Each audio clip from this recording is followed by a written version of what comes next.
विष्णुघाट परियोजना जो 11 किलोमीटर नीचे बहती है, तो 11 किलोमीटर का नदी का कहीं अता पता नहीं होता।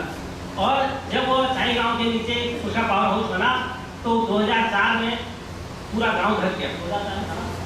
2007 में चाई गांव पूरा ढक गया। जब हम लोग जब वहाँ गए तो वह विस्थापन के श्रेणी में नहीं आता था, क्योंकि बांध कहाँ है और उसकी सुरंग कहाँ है और पावर हाउस नीचे आया है, तो उसमें प्रस्तावित में नहीं आता।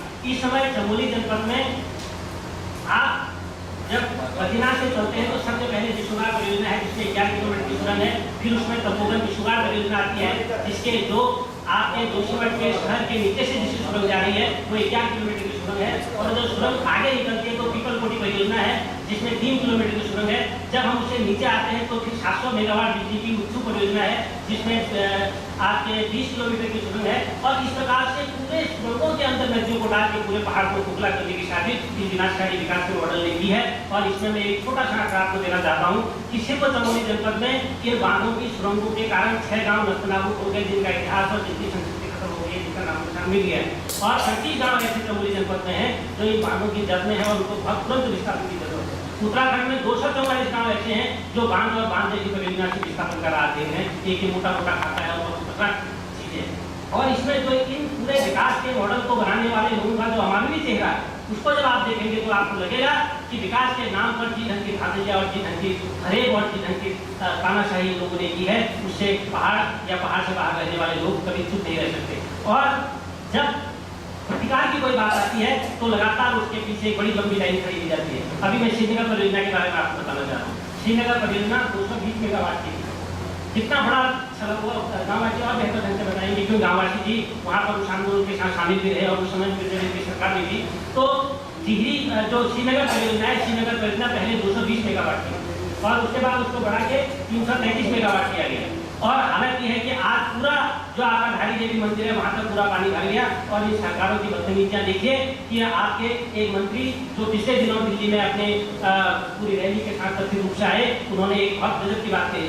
उन्होंने कहा कि हम कहाँ गलत कर रहे हैं, हमने तो देख लिया, हमने तो पूरा इतिहास देख लिया। इसलिए देख लिया क्योंकि धारी देवी जो मंदिर है वो ऐतिहासिक नहीं है, धारी देवी मंदिर पुरातात्विक नहीं है, इसलिए हम और बांध कंपनियां उसको उठा के ऊपर रख देना चाहती हैं। हमने कहा कि आज तो तुम धारी देवी को उठा दोगे और तुम बद्रीनाथ को भी उठा दोगे, वो दिन दूर नहीं जब बांध कंपनियां मंत्री प्रसाद नेतानी के घर को भी उठा के बाहर कर देंगी, क्योंकि बांधों का और विकास का और पैसे कमाने वाले लोगों का। तो ये एक सवाल हम ये रखना चाह रहे थे। और मैं बहुत ज़्यादा आंकड़ों में इसलिए नहीं जा रहा हूँ क्योंकि मुझे बहुत संक्षिप्त अपनी बात कहनी और आम भाषा में इस बात को कहना है।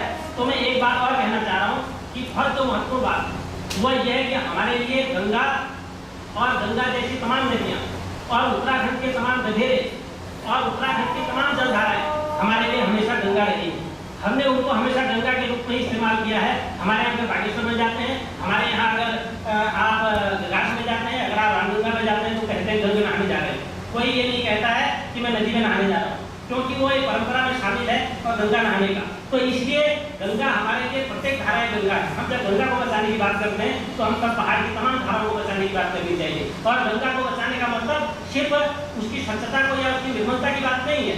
गंगा तब बचनी चाहिए जब वहाँ के गाँव बचने चाहिए, वहाँ के गाँव नहीं बचेंगे तो गंगा के बचने का कोई मतलब नहीं है। और इस समय उन गाँव को खत्म करने की बहुत बड़ी साजिश चल रही है। तो इसलिए हम इस लड़ाई को, जो संतों की लड़ाई और जो वहाँ के विकास की लड़ाई को जो करा दिया जा रहा है, हम उसका प्रतिरोध करते हैं और यहाँ से आगे का प्रतिकार भी करते हैं। वो इस बात पर करते हैं कि लड़ाई संतों की लड़ाई नहीं है। संतों की लड़ाई हो सकती है, उनकी अपने गंगा को नीचे साफ करने की लड़ाई हो, लेकिन हमारी लड़ाई अपने गाँव को बचाने की है। इससे इस लड़ाई को सबसे पहले जनता के हाथों में दिया जाना चाहिए।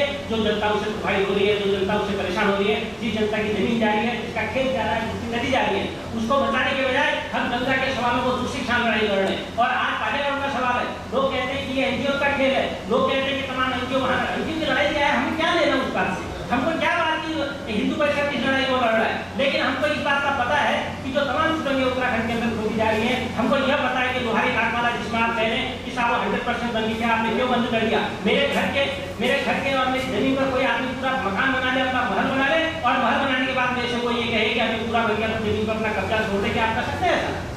आज हमसे ये कहा जा रहा है कि साहब ये बात तो पूरा बन गया है, अब आप इसको इग्नोर कर रहे हैं क्या? तो तुम्हारी वो जमीन होगी, तुम्हारी भगवती हो गई वो कि वो आपने कह दिया कि बांध पूरा बन गया। हमसे पूछ के आपने बांध बनाया था। आपने लोहारी नागमाला में 1984 में बांध की शुरुआत हुई थी, उस समय वहाँ के लोगों ने कहा था कि हमारे यहाँ बांध तो मत बनाइए,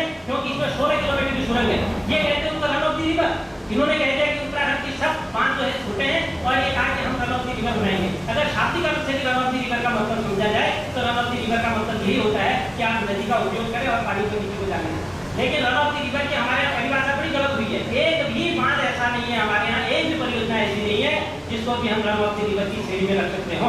रन ऑफ द रिवर अभी हम बातें कर रहे थे कि छोटी परियोजनाओं की लोग बात करते हैं। लोग कहते हैं कि हम बड़े बांधों के विरोधी हैं साहब, लेकिन छोटे बांध बनाएंगे। लेकिन आपकी छोटे बांध की कल्पना क्या है साहब? हमको वो भी तो बताइए, अपना ब्लूप्रिंट दिखाइए ना। मुख्यमंत्री से हमने कहा, खंडूरी जी से हमने खंडूरी से पूछा, खंडूरी जी बताइए कि चलो हम अपने 40 साल की लड़ाई को हम अपने बस्ते में बंद कर देते हैं, हम छोड़ देंगे अपनी बात को। हम कह देंगे चलो आपकी बात को मान लेंगे, लेकिन हमको ये बताइए कि जो 40 साल से हम लोग बात कर रहे हैं कि बांध नहीं बनने चाहिए और हमारा ब्लूप्रिंट ये है, आपका ब्लूप्रिंट क्या है बताइए। और जिस दिन आप बता देंगे उस दिन हम आपके शरणागत हो जाएंगे, आपके साथ चल जाएंगे, लेकिन उनके पास कोई ब्लूप्रिंट नहीं है। मुझे अफसोस होता है कि जो आदमी उस प्रदेश का 2 बार मुख्यमंत्री रहा हो, हमें अफसोस होता है कि जो आदमी केंद्र में 3 बार की जो आदमी सांसद रहा हो, जो आदमी केंद्र में मंत्री रहा हो, उसका मैंने हिंदुस्तान में मैंने उनका एक बयान देखा था। तो खंडूरी जी कहते हैं कि बांधों के बारे में मुझे जानकारी सिर्फ अखबारों से मिली। तो इसका मतलब ये है कि जब उत्तराखंड में पूरा बिकने लगे, जब नदियां बिकने लगे और हमारे मुख्यमंत्री और हमारे प्रतिनिधि को पता न हो कि उनके यहाँ क्या हो रहा है, अखबार उनको बताएं। और अखबार भी क्या बताएं?